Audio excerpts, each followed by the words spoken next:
Hello friends, welcome to investment academy. Good morning. आज की ताज़ा खबर में आपका स्वागत है। हमेशा की तरह पहले ग्लोबल न्यूज़ से बात शुरुआत करेंगे और कुछ India specific stock specific news तो अभी कम ही चल रही है क्योंकि अभी रिजल्ट सीजन नहीं है, तो फिर भी कुछ कुछ है जो वो उसके बारे में लास्ट में बात करने वाले हैं। वीडियो को लास्ट तक ज़रूर देखिएगा। आज भी एक नॉलेज सेक्शन है जो थोड़ा सा बात करेंगे जिसके बारे में लास्ट में। एक और चीज़, अभी तक अगर आपने बैंगलोर में रहते हैं, बैंगलोर के आसपास रहते हैं and you are planning to be there in Bangalore on 21 दिसंबर, तो do come and meet us. ठीक है, हम प्लान कर रहे हैं बैंगलोर में एक सेशन करने का on financial freedom, how to achieve financial freedom. सुबह 10 बजे स्टार्ट होगा, लंच करेंगे साथ में और सेशन करेंगे। काफ़ी इंटरेस्टिंग, काफ़ी एक मतलब बहुत सारे क्वेश्चन आंसर्स के साथ, केस स्टडीज़ के साथ सेशन रहेगा। ठीक है, तो अगर आप बैंगलोर के आसपास हैं या बैंगलोर में हैं तो प्लीज़ आप कमेंट सेक्शन पे पिन कमेंट देख सकते हैं जिसमें लिंक है, डिटेल्स हैं सारी। You can book a session for you and your friends as well and family as well, right. तो do come for that session अगर अभी तक आपने बुक नहीं किया है तो। स्टार्ट करते हैं आज की न्यूज़। तो यूएस मार्केट्स थोड़े पॉजिटिव ही चल रहे हैं। वहाँ पे अभी एक डेटा आया ऑन द जॉब्स का वहाँ पे, ठीक है, तो वो वीक ही आया, राइट, और एक्सपेक्टेड भी था कि वीक ही आएगा। तो अब मार्केट का एक्सपेक्टेशन फेड रेट कट का दिसंबर में वो ऑलमोस्ट ऐसा हो गया है कि भाई काफ़ी ज़्यादा हाई हो गया है। तो वो भी एक थोड़ा पॉजिटिवनेस है मार्केट में, कि भाई अगर इंटरेस्ट रेट कट हो रहे हैं तो फिर मार्केट को लगता है कि भाई लिक्विडिटी रहेगी कंपनीज के पास, क्या क्या कहते हैं, पैसा भाई रेज करने के लिए दे कैन रेज मोर, और ठीक है, और कॉस्ट कम रहेगी उनकी। और अभी जिस तरह का केपेक्स चल रहा है specially in tech tech sector, तो एक वो positive overall atleast tech sector perspective से जो ये डेटा सेंटर कंपनीज हैं, राइट, या फिर जो ये हाइपर स्केलर्स बोला जा रहा है जिनको, तो उनके हिसाब से एक ही अच्छी डेफिनेटली न्यूज़ मानी जाएगी अगर इंटरेस्ट रेट कम होते हैं तो, राइट। तो वो एक फैक्टर्स वहाँ पर चल ही रहे हैं। जबकि माइक्रोसॉफ्ट का शेयर कल गिरा है, राइट। मतलब उसमें वीकर डिमांड आई है for its AI product, right. तो न्यू टेक्नोलॉजी अडॉप्ट करने के लिए ये देख रहे हैं कि भाई कस्टमर्स थोड़े कॉशियस हैं अभी, मतलब अपग्रेड जो हो रहा है नई नई चीज़ों का एआई में, राइट, वो इतना ज़्यादा वो मार्जिन ऑफ यूटिलिटी जो है वो रिड्यूस हो रही है, राइट। उसमें उतना ज़्यादा अभी लोगों को इंटरेस्ट नहीं आ रहा, उसके एक्स्ट्रा पैसे देने के लिए लोग ज़्यादा रेडी नहीं है, राइट। वैसा एक्सपेक्टेड ऐसा वैसा लग रहा है, तो वो भी एक फैक्टर्स यहाँ पर चल रहे हैं। ठीक है, माइकल बरी जो है वो आपको पता ही है वो तो नेगेटिव है ही ओवरऑल एआई पे। कल उन्होंने टेस्ला को भी बोला कि Tesla is ridiculously over valued, right. तो उन्होंने यही बोला कि भाई जो एलॉन मस्क की $1 ट्रिलियन पे आउट की जो बात ही है वो जो है वो सिग्निफिकेंट इरोड करेगी value of shareholders, right. तो that's what overall he has said. तो मतलब apart from the AI companies Nvidia और पैलेंटियर जिनके ऊपर मेजरली वो टारगेट कर रहे थे, अभी Tesla is also, I think he is saying कि he is not short it, I think short नहीं किया है उन्होंने टेस्ला को, but that's what he is saying कि वो भी ओवर वैल्यूड कंपनी है। तो ये चीजें बहुत ज्यादा चल रही है जबकि मार्केट को कुछ फर्क नहीं पड़ रहा, अभी भी यूएस में ऑल टाइम हाई पे है मार्केट। बट काफी ज्यादा इस चीज की न्यूज आ रही है कि एआई का बबल है क्या, एआई का बबल फटने वाला है क्या, राइट। तो इसके ऊपर काफी ज्यादा बज चल रहा है हेयर एंड देयर से, we keep on hearing, I am sure you guys are also hearing, right, all these things. बहुत सारे, मैं जैसे हमेशा बोलता हूँ कि बहुत सारे रीजंस पॉजिटिव भी हैं, क्योंकि अर्निंग ग्रोथ बहुत अच्छा है इन सब कंपनीज का जो एआई ड्रिवन है, एआई का बहुत जबरदस्त मतलब ग्रोथ है। और तो वो सब चीज़ें, काफ़ी सारी पॉजिटिव चीज़ें भी बताई जा सकती है और बहुत सारी नेगेटिव चीज़ें भी बताई जा सकती है। Market cap to GDP ratio देख लो यूएस का, राइट, या यूएस का ओवरऑल कंट्रीब्यूशन यूएस मतलब वर्ल्ड में, तो जो कि ऑल टाइम हाई पे है। तो बाकी इन्फ्लेशन के numbers, US debt, economy issues, तो वो सब चीज़ें नेगेटिव भी बहुत सारी चीज़ें वहाँ पर बताई जा सकती हैं। तो ये मतलब इसमें यही ऐसा केस है कि बुल और बियर जो है वो दोनों बहुत स्ट्रांग है इस टाइम पे, एटलीस्ट यूएस में, राइट। तो ये चीज़ें चल रही है। बाकी एक और फैक्टर है जो कि ग्लोबल मार्केट्स में एक नेगेटिव चल रहा है, वो है जापान की 10 year and 30 year G-sec yield. तो जापान की जो 10 ईयर जीसेक है 1.8 क्रॉस कर गई है, और आई थिंक 30 ईयर 3.3 क्रॉस कर गई है, राइट। तो जापानीज जो है ना, मतलब कि उन्होंने ऑलमोस्ट 25-30 ईयर्स तक 0% इंटरेस्ट रेट पे काम किया है। तो वहां पे एक हमेशा सस्ती कैपिटल वर्ल्ड को मिलती थी। ठीक है, जापान से लोन उठाओ भैया, वहां पर बिल्कुल सस्ता, वहां पर इंटरेस्ट रेट बहुत कम है। ठीक है, तो वहां से उठाओ सामान और दुनिया में इन्वेस्ट करो, तो ये बहुत चलता था।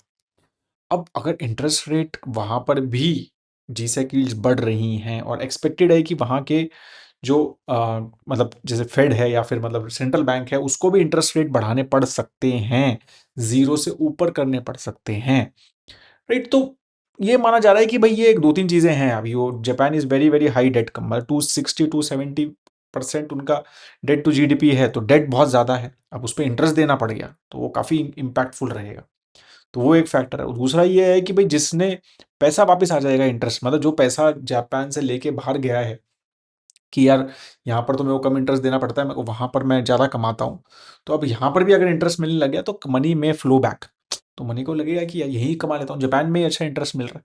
तो वो सब फैक्टर्स जो है, इंटरेस्टिंगली जापानीज मार्केट भी एक मतलब कुछ तो नेगेटिव ग्लोबल मार्केट्स के कुछ कुछ सिग्नल दे रहा है, तो we should all watch that as well, right. बाकी अगर कुछ इंडिया स्पेसिफिक, तो सेबी ने कल सिंगल विंडो गेटवे, अब फॉरेन इंस्टीट्यूशन इन्वेस्टर्स लगातार जा रहे हैं तो उनको अट्रैक्ट करने के लिए कुछ ना कुछ तो करना पड़ेगा, तो सेबी ने कल सिंगल विंडो गेटवे इंट्रोड्यूस किया है लो रिस्क फॉरेन इन्वेस्टर्स के लिए, राइट। उन्होंने कहा है कि भाई जिसका इन्वेस्टर्स मतलब जो ज्यादा रिस्क नहीं है उनके लिए हम सिंगल विंडो सारे अप्रूवल्स वगैरह हम देंगे, तो स्वागत FI करके, राइट, जिसमें single window automatic and generalised access for trusted foreign investors करके एक portal new framework basically setup किया है, राइट। तो unified registration process across all multiple investment routes, तो बार बार कंप्लायंस नहीं करना पड़ता, डॉक्यूमेंटेशन उनको नहीं करने पड़ेंगे, ठीक है। ऑलमोस्ट 11,913 रजिस्टर्ड FPIs हैं इंडिया में, फॉरेन पोर्टफोलियो इन्वेस्टर्स हैं, राइट। तो जो ऑलमोस्ट 80 लाख करोड़ मैनेज मतलब होल्ड करते हैं इंडिया में, तो अब इससे माना जा रहा है कि 70% इसमें इस फ्रेमवर्क के अंडर आ जाएंगे, तो उससे थोड़ा सा ईज ऑफ डूइंग बिजनेस जो है हो जाएगी। तो मतलब बेसिकली सेंट्रल बैंक्स हैं, सोवरन फंड्स हैं, राइट, तो ये सब जो बड़े बड़े रेगुलेटेड इंश्योरेंस कंपनीज हैं, पेंशन फंड्स हैं, तो आई एम श्योर उनके लिए ये काफी बेनिफिशियल हो जाएगा और ईज ऑफ डूइंग बिजनेस जो है इंप्रूव हो जाएगा। बाकी अब अगेन कल काफी बात हो गई थी, कल हमने वीडियो भी डाउनलोड अपलोड किया था, ₹90 क्रॉस हो गया, आई एम श्योर आपने देखा है, नहीं देखा तो एक बार उस पर ज़्यादा डिटेल वहां पर देख लेना। बट ये काफी बड़ी चीजें डिस्कशन हो रही है कि 90 हो गया है cross, but mostly again this seems to be a factor of कि भाई क्रूड ऑयल कम है, 62-63 चल रहा है, राइट, तो वो एक फैक्टर है। तो इम्पोर्ट बिल बढ़ नहीं रहा है, मतलब करेंसी डिप्रिशिएट जब होती है तो इम्पोर्ट बिल बढ़ जाता है, एक्सपोर्ट भी अट्रैक्टिव हो जाता है, बट इंपोर्ट बिल बढ़ जाता है, राइट। तो करंट अकाउंट डेफिसिट की टेंशन हो जाती है, तो करंट अकाउंट डेफिसिट बढ़ रहा है, बट मेजरली गोल्ड की वजह से बढ़ रहा है।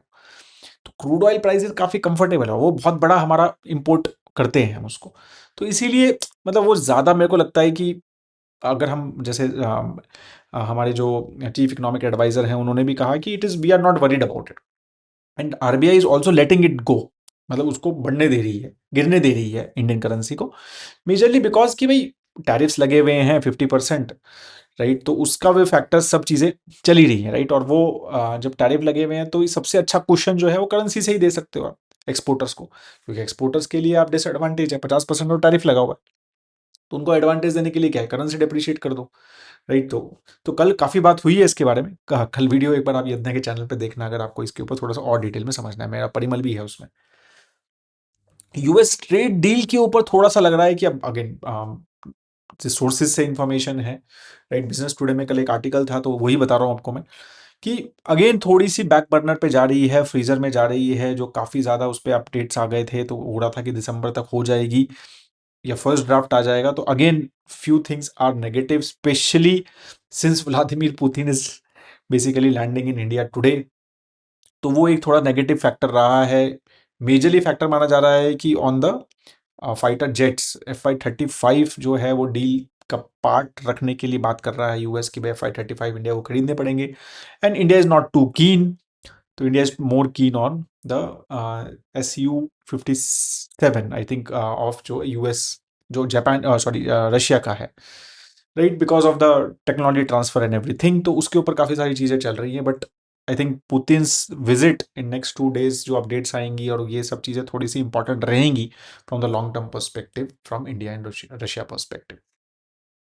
बाकी अगेन बार बार बात हो रही है कि दिवाली फेस्टिवल सीजन काफी अच्छा रहा है ओवरऑल, राइट। फ्लिपकार्ट का कुछ नंबर्स आए, राइट, तो दे सेड कि they have strongest growth phase in recent years, they have करा है उन्होंने, बहुत अच्छे ऑर्डर वॉल्यूम्स इंप्रूव हुए हैं, तो उन्होंने कहा है कि on the platform 21% festival period में 21% का ऑर्डर वॉल्यूम बढ़ा है, राइट। और अगर हम पोस्ट फेस्टिव पीरियड भी देखें, राइट, तो उन्होंने कहा है कि 40% से जो है ग्रोथ हुई है for post that as well, ठीक है। और इवन कल मैं कोटक एएमसी के जो नीलेश शाह जी का है उनका भी एक स्टेटमेंट देख रहा था, तो वो भी बोल रहे हैं कि भाई double digit earning growth expected है FY27 में, नेक्स्ट FY 2026 में। तो उससे काफ़ी पॉजिटिव अपडेट आना चाहिए from Indian market perspective, right, because last एक साल में कुछ खास रिटर्न नहीं दिए हैं। करेंसी का एक रिस्क है definitely for foreign institution investors and everything. तो ट्रेड डील तो डेफिनेटली एक बहुत बड़ा मेरे को लगता है कि इवेंट रहेगा for the markets to go up, right. But मतलब ओवरऑल मार्केट में स्ट्रेंथ है, तो अर्निंग ग्रोथ जो है वो अच्छी है। बाकी ये सारे एक्सटर्नल फैक्टर्स जो हैं, I think, I am sure they will keep on improving. बाकी इंडिगो, अगर हम स्टॉक स्पेसिफिक कुछ बात करें तो इंडिगो में कुछ कुछ नेगेटिव चीजें चल रही हैं। 1232, राइट, 1232 इंडिगो फ्लाइट जो है वो कैंसिल हो चुकी है नवंबर में, राइट। एविएशन रेगुलेटर ने उसके ऊपर थोड़ा सा प्रोब डाउन किया हुआ है, कुछ क्लैरिफाइंग चीजें नहीं आ रही, राइट। स्टेटमेंट यही आ रही है कि multitude of unforeseen operational challenges, technology glitch हो गया, schedule changes like to winter, link to winter हो गया, एडवर्स वेदर कंडीशन के चक्कर में कुछ हो गया, कंजेशन एविएशन सिस्टम में कुछ हो गया, क्रू रोस्टरिंग रूल्स थोड़े से चेंज किए हमने। तो मतलब कुछ चीज़ें वो बोल रहे हैं कि भाई इसकी वजह से हमारे इश्यूज चल रहे हैं, बट सबसे बड़ी कंपनी है इंडिया की, राइट, हमारे फ्लाइट की, तो वो ऑफकोर्स एक फैक्टर रहता ही है, राइट। गवर्नमेंट का भी इसमें इंटरेस्ट इन सब चीज़ों में ज़्यादा रहता ही है कि भाई ये चीज़ ना हो। तो again from the stock perspective थोड़ी सी यहाँ पर नेगेटिव न्यूज़ ओवरऑल है। बाकी एम्बेसी आरईआईटी ने डील्स एक्वायर, एक नया प्रॉपर्टी एक्वायर किया है बेंगलोर में, 852 करोड़ रुपीस का, 0.3 million square feet fully leased property है, एम्बेसी गोल्फ लिंक के नाम से, राइट। तो again interesting, again they are keep on extending, और आरईआईटी स्पेस काफ़ी इंटरेस्टिंग होता जा रहा है, स्पेशली विद सेबी के नई रूल की भाई म्यूचुअल फंड्स इसको एक इक्विटी की तरह मान सकते हैं, राइट। तो ये काफ़ी इंटरेस्टिंग अपडेट है, इसमें अच्छा खासा वॉल्यूम म्यूचुअल फंड इंडेक्स में भी आ सकते हैं आरईआईटी अब, राइट। तो निफ्टी 500 में भी आरईआईटी आ सकता है, निफ्टी रियल एस्टेट में भी आरईआईटीज आ सकते हैं, बहुत छोटे हैं अभी, तो आई एम श्योर वो निफ्टी 50 वगैरह की तो बाद में, बट आ सकता है। तो आरईआईटीज लगता है कि एक अच्छा मार्केट जो है आगे डेवलप होता हुआ नजर आ रहा है, at least from the rules and everything perspective. काफ़ी सारी चीज़ें इसमें पॉजिटिव जो है वहाँ पर चल रही हैं, तो definitely we should watch that. IGX के बोर्ड ने अप्रूव कर दिया आईपीओ प्लान। आईएक्स की जो कंपनी है, आईजीएक्स, राइट, तो they have decided to go public to raise funds, right. And कुछ डिटेल्स नहीं आए हैं, size of the issue, opportunity time या मॉडलिटीज वगैरह कुछ नहीं आए हैं, बट ये एक इंटरेस्टिंग जो है आईजीएक्स पर्सपेक्टिव से। IGX is Indian gas exchange, right. आईएस जैसे एनर्जी एक्सचेंज है, तो गैस, नेचुरल गैस का जो एक्सचेंज जो है बेसिकली वो वहाँ पर इंडेक्स में होता है। So that is all on the major news perspective for today. Quickly knowledge section की बात करते हैं। तो नॉलेज सेक्शन में बेसिकली यही है कि portfolio management, stock analysis, right, काफी सारे डिस्कशंस जब मेरे होते रहते हैं मेरे परिमल के फाइनेंशियल प्लान्स वगैरह पे, तो ये चीजें काफी होती हैं, राइट, कि कौन सा स्टॉक ये है, या फिर कोई हमने स्टॉक मॉडल पोर्टफोलियो में लिया एंड डिडंट वर्क, राइट। तो ये चीजें again this is part and parcel, right, for any portfolio manager या फंड मैनेजर, कि कोई ना कोई स्टॉक आपने लिया और वो नहीं चला, वो बहुत टाइम तक नहीं चला, बट आपने फिर भी लेके रखा, आपको फिर भी एक्सपेक्टेशन है, बट फिर भी नहीं चला, राइट। तो ये चीजें फिर मतलब, एक मेरे को ये चार्ट मिला, एक बुक में था ये, तो which basically tells you, right, कि वॉरेन बफे का है ये, 15 साल में उनकी जो एक्विजिशंस हैं, तो कौन कौन से मिस हुए हैं, and you can see the company, Kraft Heinz है, पायलट कंपनीज है, राइट, लुब्रिजॉल है, तो मतलब एक जैसे लुब्रिजॉल है, 2011 में $9.7 बिलियन में इन्वेस्ट किए, करंट वैल्यू $12 बिलियन है, और अगर उस टाइम पे वही S&P 500 में डालते तो $66 बिलियन होता, राइट। क्राफ्ट हाइंस जो है 2013 में $9.8 बिलियन इन्वेस्ट किया, अभी 8.2 है, राइट। फिर प्रिसीजन, तो अगेन मतलब पॉइंट आप समझ गए ना क्या है। अल्गेमी है जैसे 2022 में $11.6 बिलियन किया, अभी 16 है, अगर S&P 500 में करते तो 18.8 होते। तो again phenomenal performance still, right, मतलब लास्ट 6-8 महीने छोड़ दो, वाईटीडी छोड़ दो, राइट, ये तो चलता रहता है ऐसे सीजन्स, राइट। अगर आप वाईटीडी बर्कशायर को देखोगे तो आई एम श्योर आप बोलोगे कि अच्छे रिटर्न्स नहीं है, बट पॉइंट क्या है, पॉइंट ये है कि every best of the fund managers makes mistake, right. तो आपको भी जब if you are planning to be a research analyst या आप अपना खुद स्टॉक्स करते हैं, तो ये समझिए हर मान लो 10 12 15 स्टॉक्स हैं तो सारे अच्छे नहीं चलेंगे। ये पक्का है, राइट। तो आपका भी पोर्टफोलियो मैनेजर के कुछ स्टॉक नहीं अच्छे चल रहे हैं, तो you should understand that it is part and parcel of the system, right. तो दिस इज हाउ, मतलब इवन द मतलब वॉरेन बफे जैसा जो लोग हैं, जो मतलब जो बोलते हैं कि भाई मैं 80 साल से इन्वेस्ट कर रहा हूँ, राइट। तो for them also it is very difficult to be right all the time, right. तो this is what I just wanted to, तो ये अच्छा डेटा मिला था। मेरे को लगा कि कई बार क्या होता है ना कि ये सब चीज़ें पता होती हैं बट डेटा के साथ कुछ थोड़ा सा बेटर आर्ग्यूमेंट बन जाता है, तो that's why I thought that I will discuss that with you. That is all guys on this. If you like the video please like जरूर कीजिएगा। If you have any comments तो comment section में जरूर डालिए। कोई miss कर दी है अगर मैंने न्यूज़, तो वो भी प्लीज कमेंट सेक्शन में डाल देना, तो कि मुझे मुझे भी पता चले, बाकी लोगों को भी उसका पता चल जाए। Thank you so much guys for your time. Have a great day ahead. जय हिंद।